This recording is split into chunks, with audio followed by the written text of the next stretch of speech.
কিশোরগঞ্জ শহরের দোকান মালিকের উপর ফুটপাতের ব্যবসায়ীদের হামলার প্রতিবাদে রাস্তা বন্ধ করে বিক্ষোভ করেছেন স্থানীয় দোকান মালিকেরা। বিস্তারিত থাকছে ইখলাস উদ্দিনের প্রতিবেদনে। আজ 30 নভেম্বর রবিবার জেলা প্রশাসক কার্যালয়ের সামনের প্রধান সড়কের অবরোধ করে বিক্ষোভ কর্মসূচি পালন করা হয়। ব্যবসায়ীরা অভিযোগ করে বলেন, ফুটপাত দখল ও ব্যবসা পরিচালনা নিয়ে বেশ কিছুদিন ধরেই মূল সড়কের দোকান মালিকদের সঙ্গে ফুটপাতের ব্যবসায়ীদের বিরোধ চলছিল। এরই জের ধরে শনিবার রাতে দোকান মালিকের ওপর আকস্মিক হামলা চালায় কয়েকজন সন্ত্রাসী ও ফুটপাত ব্যবসায়ী।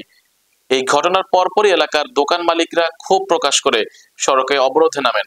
প্রায় 1 ঘন্টা ধরে চলা এই বিক্ষোভে শহরের যান চলাচল ব্যাহত হয় এবং সড়কে দীর্ঘ যানজটের সৃষ্টি হয়। বিক্ষোভকারীরা জানান, এই অবৈধ দোকানপাট ও স্থাপনার কারণে জনসাধারণের স্বাভাবিক চলাচল ব্যাহত হচ্ছে। অন্যদিকে স্কুল কলেজগামী শিক্ষার্থী, চাকরিজীবী, সাধারণ ক্রেতারা ঝুঁকির মধ্যে পড়ছে এবং জরুরি সেবার অ্যাম্বুলেন্স, ফায়ার সার্ভিস ও জরুরি বিদ্যুতের গাড়ি চলাচলে মারাত্মক বিঘ্ন ঘটছে। শহরব্যাপী ফুটপাত দখল হয়ে যাওয়ার কারণে ব্যবসায়ীরা চরমভাবে ক্ষতির সম্মুখীন হচ্ছে এবং প্রতিনিয়ত ফুটপাতের হকারদের সাথে সাধারণ ব্যবসায়ী, ক্রেতা ও পথচারীদের ঝগড়া বিবাদ এবং মারপিটের ঘটনা ঘটছে। ফুটপাত ব্যবসায়ীদের দৌরাত্ম্য দিন দিন বাড়ছে। তাদের সন্ত্রাসী হামলা দ্রুত বিচার ও ফুটপাত দখলমুক্ত করার দাবি জানান তারা। বিক্ষোভ শেষে জেলা প্রশাসক ও পুলিশ সুপার বরাবর অবৈধ ফুটপাত উচ্ছেদের জন্য স্মারকলিপি প্রদান করা হয়।